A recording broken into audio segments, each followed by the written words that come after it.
గమనించవచ్చండి. So, మనం ఈ కింబా అనేది స్ప్రే చేసి 3 డేస్ కంప్లీట్ అయిపోయి ఈ రోజుకైతే మనకు ఫోర్త్ డే అండి. సో, మనకు అంతకుముందు స్ప్రే చేయకముందు ఏందంటే, మన మిరప తోటలో ఈ ఎర్రనల్లి అనేది ఆశించి గ్రోత్ అనేది మొత్తానికి ఆగిపోవడం జరిగింది. అలాగే ఈ ఆగిపోయిన గ్రోత్‌లో మనకు క్రాప్ సెట్టింగ్ అనేది కాక మనం ఏం చేసినామంటే కింబా అనేది తీసుకొచ్చి స్ప్రే చేయడం జరిగింది.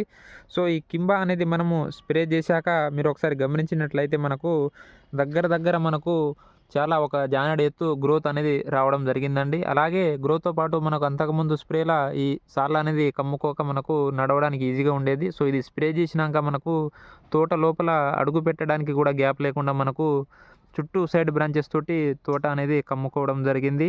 అలాగే మీరొకసారి గమనించినట్లయితే మనం ఈ కింబా అనేది స్ప్రే చేశాక మనకు ఈ పూతలో వస్తున్నటువంటి నల్లతామర పురుగులను పూర్తిగా నివారించడం జరిగింది. అలాగే దాంతో పాటు ఈ ఆకుల కింద ఉన్నటువంటి ఈ ఎర్ర నల్లి, పేనుబంకను అన్నిటిని క్లియర్ చేసి తెల్లదోమ, పచ్చదోమ అలాగే 2 రకాల ముడతలను క్లియర్ చేసి మనకు మంచి క్రాప్ సెట్టింగ్ అయ్యే దిశగా ఈ కింబా అనేది మనకు పనిచేయడం జరిగిందండి.